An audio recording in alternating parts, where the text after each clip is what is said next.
Há mil e uma maneiras de fugir ao fisco. O motorista que conduz um táxi ilegal, o cabeleireiro ou o canalizador que é pago em dinheiro e não declara os seus rendimentos, as faturas falsas e um vasto arsenal de expedientes, dos mais básicos aos mais sofisticados, como os paraísos fiscais.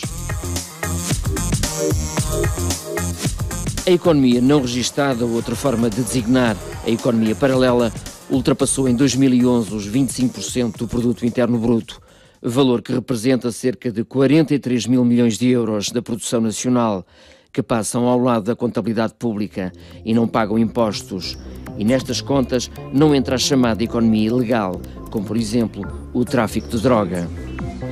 Trata-se do valor mais elevado sempre desde que o Observatório da Economia e Gestão da Fraude realiza esta monitorização. O que tenho vindo a refletir é que a redistribuição em Portugal do rendimento é ao contrário. Acho que quem mais beneficia com tudo isto, com o sistema, são os mais ricos. E dá-se uma esmola aos pobres para os calar. Pode-me elucidar isso melhor? Não sei, eu acho que não é...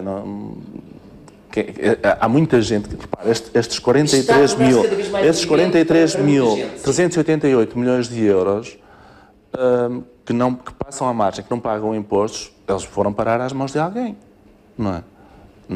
Foram parar às mãos de quem? Às mãos de uma empregada de limpeza? Ou de muitas empregadas de limpeza? Não me acredito. Não é? Ou às mãos de quem recebe o rendimento mínimo garantido? Também não me acredito.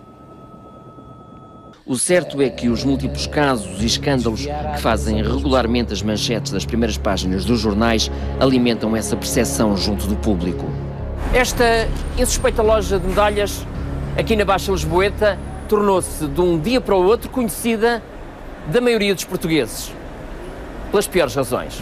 Chamaram-lhe Operação Monte Branco e reunia todos os ingredientes para um thriller no meio da alta finança, em que os arguidos eram nem mais nem menos que dois banqueiros suíços e um empresário português, Francisco Canas, de 71 anos, conhecido por Zé das Medalhas. Em causa estava, segundo o Ministério Público, um esquema de fraude fiscal e branqueamento de capitais que envolveria figuras de topo do Banco Espírito Santo e de mais dois bancos portugueses.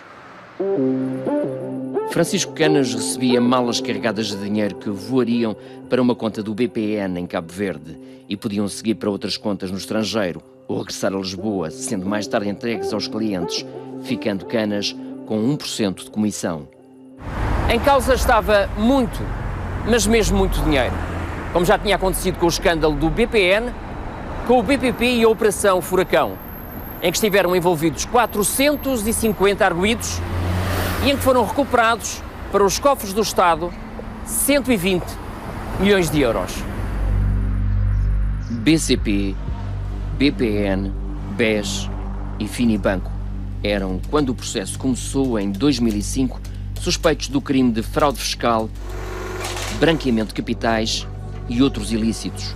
Visadas foram também empresas de diversos ramos de atividade. No caso da Operação Furacão, o Sexta às 9 apurou que houve bancos que aconselharam clientes com muito dinheiro a transferi-lo para paraísos fiscais, uma vez que, dessa forma, ficavam livres de pagar quaisquer impostos. Em praticamente todos os debates em que nós temos participado à volta destas questões, vêm sempre buscar o problema, por exemplo, das refeições sem fatura, a questão da bica, etc, etc.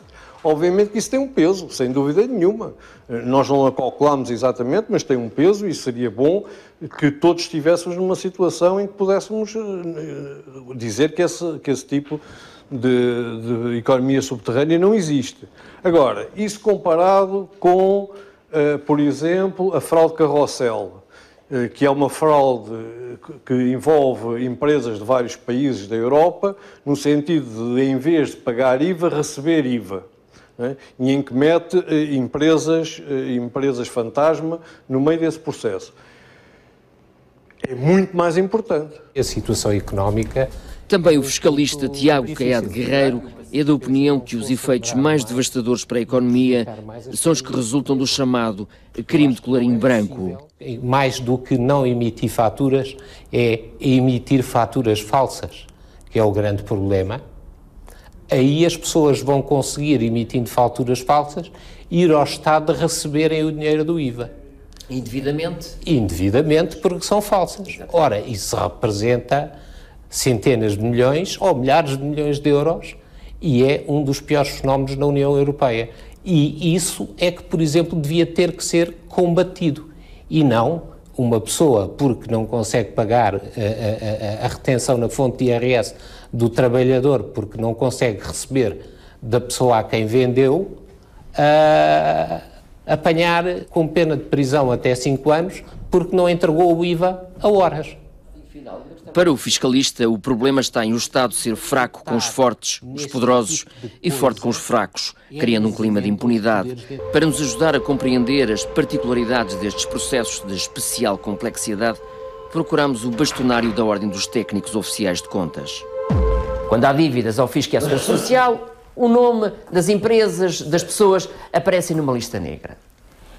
Como é que explica que quem está envolvido em casos como uma operação furacão, passados, que são aquelas questões relacionadas com o sigilo da investigação e tudo mais, essas pessoas não tenham igualmente o seu nome numa lista negra? Não tem o nome na lista negra e muitos deles deveriam estar na prisão.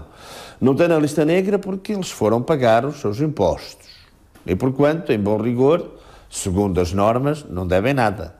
Porque detectou-se uma situação de evasão, liquidou-se o imposto, comunicou-se o imposto, a pessoa foi pagar. Ora, se foi pagar, em bom rigor não deve.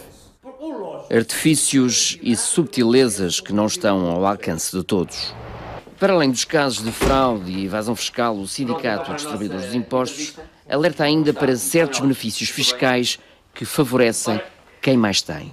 As ações detidas pelas sociedades gestoras de participações sociais, as ações que estas sociedades que se dedicam a essa gestão de ativos possuem em carteira, estão isentas de mais-valias bolsistas, ou seja, todas as mais-valias que são realizadas com a compra e venda de ações estão isentas de impostos.